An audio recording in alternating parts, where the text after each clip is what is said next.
देवेंद्र फडणवीस और अजीत पवार के साथ बैठक के बाद सीएम एकनाथ शिंदे बोले हैं कि जल्द कैबिनेट विस्तार होगा। उद्धव ठाकरे पर भी उन्होंने तंज कसा है। महाराष्ट्र में बदले सियासी समीकरणों के बीच कैबिनेट विस्तार को लेकर घमासान मच गया है। शरद पवार की पार्टी एनसीपी में फूट और अजीत पवार के शिंदे सरकार में शामिल होने के बाद महाराष्ट्र में कैबिनेट विस्तार को लेकर खींचतान जारी है। इस बीच राज्य के मुख्यमंत्री एकनाथ शिंदे ने मंगलवार को दोनों उप मुख्यमंत्रियों देवेंद्र फडणवीस और अजीत पवार के साथ अपने आवास पर बैठक की। यह बैठक देर रात तक चली। अजीत पवार के उप मुख्यमंत्री बनने के बाद पहली बार मुख्यमंत्री और दोनों उप मुख्यमंत्री एक साथ बैठकर मीटिंग करते दिखाई दिए।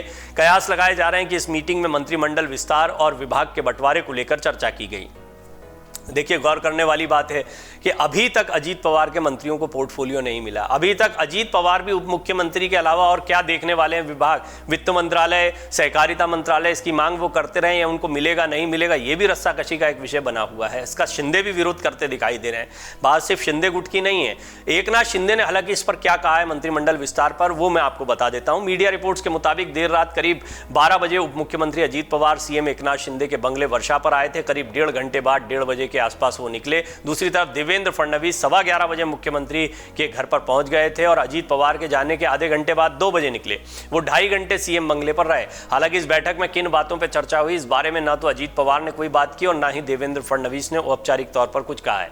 अजीत के एनसीपी तोड़कर एनडीए में शामिल होने के बाद से महाराष्ट्र में कैबिनेट विस्तार के कयास लगाए जा रहे हैं। ऐसी चर्चा है कि इसको लेकर सरकार में शामिल तीनों दलों में खींचतान चल रही है।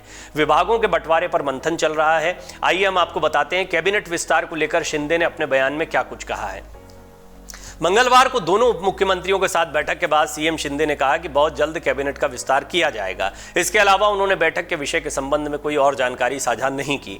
मीडिया रिपोर्ट्स में दावा किया गया कि महाराष्ट्र सरकार में शामिल हुए एनसीपी नेता अजीत पवार अच्छे पोर्टफोलियो की मांग कर रहे हैं, जो वित्त मंत्रालय हो सकता है, जैसा कि पिछली बार भी उनके पास था। सीएम शिंदे ने देवेंद्र फडणवीस पर उद्धव ठाकरे की टिप्पणी की निंदा की और कहा कि उद्धव ठाकरे साल 2019 में शिवसेना के संस्थापक बाला साहब ठाकरे के विचारों को छोड़ चुके हैं और कुर्सी के लालच में सब कुछ भूल गए हैं। वो देवेंद्र फडणवीस के बारे में क्या बोल सकते हैं। दरअसल इससे पहले उद्धव ठाकरे ने नागपुर में एक रैली के दौरान उन पर यह कह दिया था कि वो महाराष्ट्र में राजनीति का कलंक है और ये बहुत ही गंभीर टिप्पणी मानी गई। नितिन गडकरी ने इस पर नाराजगी जताई। बाकायदा देवेंद्र फडणवीस ने तो इसके ऊपर 8 कलंक बता दिए उद्धव ठाकरे के, वो भी मैं आपको आगे बताऊंगा। अनुमान के मुताबिक महाराष्ट्र में कैबिनेट विस्तार अगले कुछ दिनों के भीतर होना है। ऐसे में एनसीपी से आए नेताओं को मंत्री बनाने के बाद अब उनको विभाग भी दिया जाना है। इस बीच सूत्रों से मिली जानकारी के मुताबिक शिंदे गुट के विधायकों ने एक अहम बैठक कर अभी पार्टी को ये तक अल्टीमेटम दिया कि अगर उनके विधायकों को मंत्रिमंडल में कैबिनेट मंत्री की जगह नहीं मिलती है तो पिछले 1 साल से उनकी पार्टी के बने मंत्रियों को हटाकर नए विधायकों को मंत्री बनाया जाए। शिंदे गुट की ओर से आए इस अल्टीमेटम से अब पार्टी के शीर्ष नेतृत्व में मंथन का दौर जारी है। सूत्रों के मुताबिक इस बात की चर्चा जरूर हुई है, लेकिन यह मुख्यमंत्री एकनाथ शिंदे के लिए बड़ा कठिन और चुनौतीपूर्ण फैसला हो सकता है।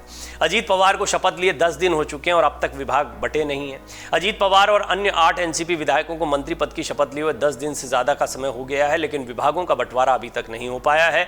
इसको लेकर तरह तरह की चर्चाएं चल रही हैं। कहा जा रहा है कि वित्त और सहकारिता मंत्रालय को लेकर एनसीपी और शिंदे गुट के बीच खींचतान चल रही है, जिसके चलते विभागों का बंटवारा अभी तक नहीं हो सका है। अजीत पवार वित्त और सहकारिता मंत्रालय एनसीपी के पास रखने को लेकर बहुत ही आक्रामक दिखाई दे रहे हैं। वहीं सूत्रों का कहना है कि शिंदे गुट इससे खुश नहीं है। शिंदे गुट क्या, यहां तक कि एकनाथ शिंदे भी इससे खुश दिखाई नहीं देंगे। इसकी वजह क्या है, संक्षेप में आपको बता देता हूं। इस पर एक विस्तृत रिपोर्ट भी बनाई है। पिछली बार जब उद्धव ठाकरे की सरकार थी तो उप मुख्यमंत्री थे अजीत पवार, वित्त मंत्रालय था इनके पास। यहां पर शिवसेना के यही विधायक जो छोड़कर अभी साथ में आए हैं एकनाथ शिंदे के, उनका कहना था कि उनको फंड रिलीज नहीं किए जाते हैं। पूरी ताकत एनसीपी ने अपने पास रख रखी है, मलाईदार विभाग एनसीपी के पास में। ये सारे विरोध थे और उसके बाद अब अजीत पवार इसी सरकार का हिस्सा हो गए हैं। बस चेहरे बदल गए हैं। वहां पर उद्धव ठाकरे थे, यहाँ एकनाथ शिंदे हो गए। स्थितियां वही हो गई। अब क्या कहा जाएगा और ये विधायक क्या सोचेंगे, ये एक बहुत गंभीर विषय है। इस पर आप अपनी टिप्पणी जरूर करें। क्या एकनाथ शिंदे के साथ आए हुए विधायक खुद को ठगा हुआ महसूस कर रहे हैं, क्योंकि स्थितियां जस की तस बन गई हैं। ये सत्ता की लड़ाई ज्यादा दिखाई देती है। जो दावा किया गया था कि विचारधारा की लड़ाई है, पार्टी उस हिसाब से नहीं चल रही जैसी बाला साहब चलाना चाहते थे, ये सारी बातें कहते हुए आने वाला शिंदे गुट जो है वो क्या अब उसी दोराहे पर खड़ा हो गया है जहां पर उद्धव ठाकरे के साथ खड़ा था। आपकी राय क्या है, आप जरूर इस पर अपनी टिप्पणी रखें। अमर उजाला अब आपके टीवी पर भी। अपने स्मार्ट टीवी पर YouTube पर सर्च करें अमर उजाला, चैनल सब्सक्राइब करें और देखें ताजा खबरें, वो भी HD क्वालिटी में। और हाँ, बेल आइकन दबाना ना भूलें। ताकि हर खबर हो आपके घर।